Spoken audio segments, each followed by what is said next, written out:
Greetings and welcome to another awesome edition by SETMind. In this edition, we are looking at trig derivatives, and the question which we are trying to answer is, why is the derivative of sine of x equals cos of x? And the second question which we pose is, can we prove this? And most importantly, using differentiation from first principles. So let's go ahead and have a look at this problem. So the first thing that I need you to remember is differentiation from first principles. So whenever we are referring to differentiation from first principle, we'll be looking at the following. So as a starter, let's consider a function f of x, and of which we are looking for its derivative.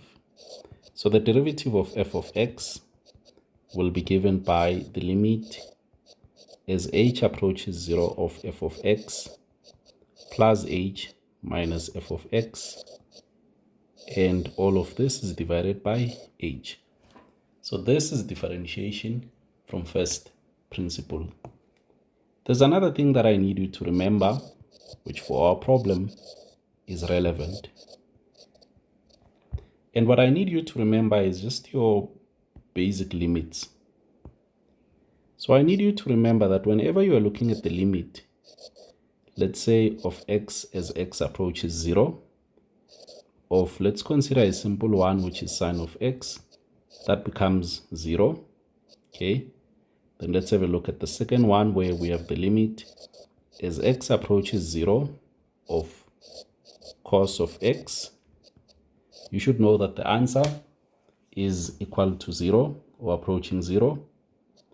And then there's a tricky one now, which is the limit as x approaches 0. I'll make it to be a bit complex, of sine of, let's say, ax divided by ax. What you should remember from your limits class is that this will be equal to 1. And what we use to arrive at this conclusion is we use something which you learned when you were doing limits, which is called L'Hopital's rule. And what L'Hopital's rule is useful for, it is useful whenever we have indeterminate forms, meaning we have 0 over 0 or infinity over infinity. These two, 0 over 0 or infinity over infinity, these are called indeterminate forms. Okay, this is when we will use our L'Hopital's rule. So if you think of the problem that I just gave you, which is that we have the limit as x approaches 0, and we have sine of ax divided by ax. If you think carefully of what is happening here, we'll just have sine of a times 0 divided by a times 0, and this is 0 over 0. And that there, remember, I said it is called an indeterminate form. And according to L'Hopital's, whenever we have indeterminate forms, let's say the limit as x approaches b, and we have f of x, let's say divided by g of x, and we end up getting 0 over 0 or infinity over infinity. What L'Hopital says is that we should go and give this a try again, but the only difference is that we'll derive the numerator and the denominator separately. So meaning we'll have the derivative with respect to x divided by the derivative with respect to x. And then what you do is to try again. And if you just quickly take this problem here, this one, the limit as x approaches 0 of sine of ax divided by ax, you will see that you will get 0 over 0. So that means I will try again according to L'Hopital's. But what I will do now is I'll derive the numerator before I try. So I'll have sine of ax. And then we also derive the denominator separately. So we'll have d dx of ax. So if you observe carefully, now we'll have the limit as x approaches 0. When we derive sine, what we end up getting is cos of ax, and when we apply chain rule inside, you will see that we will have a, and when we derive the denominator, the x will be 1, so we'll be left with a. So essentially this and this cancel, such that our limit as x approaches 0 has now just become cos of ax, of which you know that cos of 0 is actually 1. So what am I saying? I'm saying to say that whenever we have the limit as x approaches 0 of sine of ax divided by ax, will set the answer to be 1. This is very important. Okay.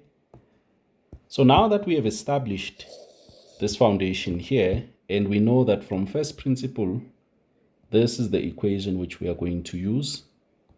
Now, let's take this equation and remember what we are given. What are we given? What we are given is that f of x is sine of x. That is what we are trying to find the derivative of. But what we can clearly see from our problem is that we will require f of x plus h, which means I'll have sine of x plus h. And when we get here, you should ask yourself a question: how can I split this? And what I want you to do is to remember the following. And this is called compound angles, which you should have done sometime in your studying of maths. So if you remember, sine of a plus b is the same as sine of a cos of b, then plus cos of a sine of b. Okay, so what does this mean? If we zoom in, this means that our sine of x plus h can be written as sine of x and then sine of h, and then plus cos of x and then sine of h. Sorry, cos of x, I need to flip them. So it should be cos of h. Sorry, it should be cos of h. Sorry, let's quickly fix that. So for sine, it's sine cos. So we'll have cos of h here, and then plus cos of x, and then sine of h. So that is what we are going to have. So if we go ahead and substitute in our formula, we'll see that our derivative f dash will just be the limit as h approaches 0 of, now let me zoom in because I have my f of x plus h. So we have sine of x and then cos of h plus cos of x and then sine of h. And then remember, we must always minus f of x. So let's create some space. So we should always have minus f of x, of which it is sine of x. And all of this is divided by h. Now what we need to do is to go and attempt to simplify this. And if you observe carefully, we have like terms. So when we look at these two, we can clearly see that we can factor out sine of x. So let's go ahead. We'll have our limit as h approaches 0, and we'll have sine of x into, if you observe carefully, we'll now be left with cos. So we'll be left with cos of h minus 1, and then plus cos of x, and then sine of h. And all of this is divided by h. So now we need to start trying to evaluate our limit. Okay? And remember, we are evaluating h. So let's go ahead. So I'll split this. So I'll have the limit as h approaches 0. And then what I will have is sine of x multiplying. I have cos of h minus 1 divided by h. And then let's have a look at the other part. The other part will just be cos of x, and then multiplied by sine of h divided by h.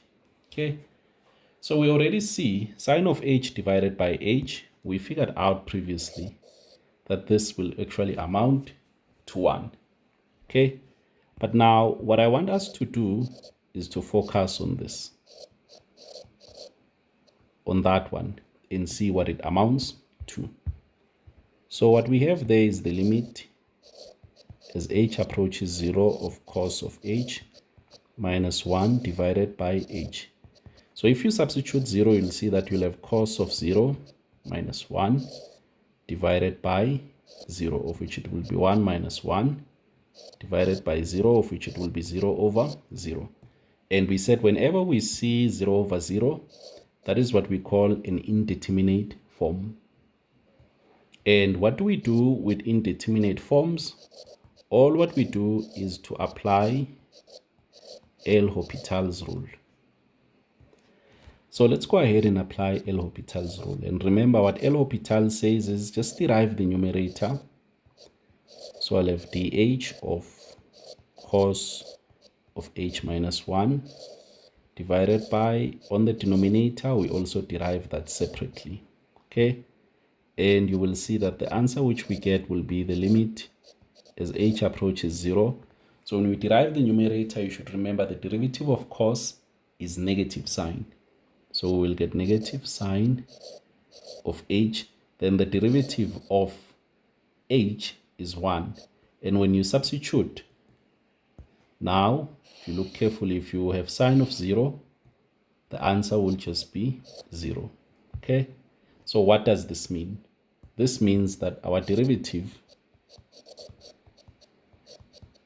as the limit approaches, as h approaches 0 there, the part which has, the first part, which was sine of x into cos of h minus 1 divided by h, we figured that out, and then plus, let's add the second part. So the second part, if you look carefully, is just cos of x times sine of h divided by h. So what you should see is that we figured out that this portion here will actually amount to 0. And previously we said whenever the denominator is the same as whatever which is on the angle, essentially if you look here, the answer always becomes 1. So if you look here and here, you should see that the answer which we should get for this portion should be 1. So if we now create some space, or maybe if we take this to the next page, you will see that our answer has been finalized.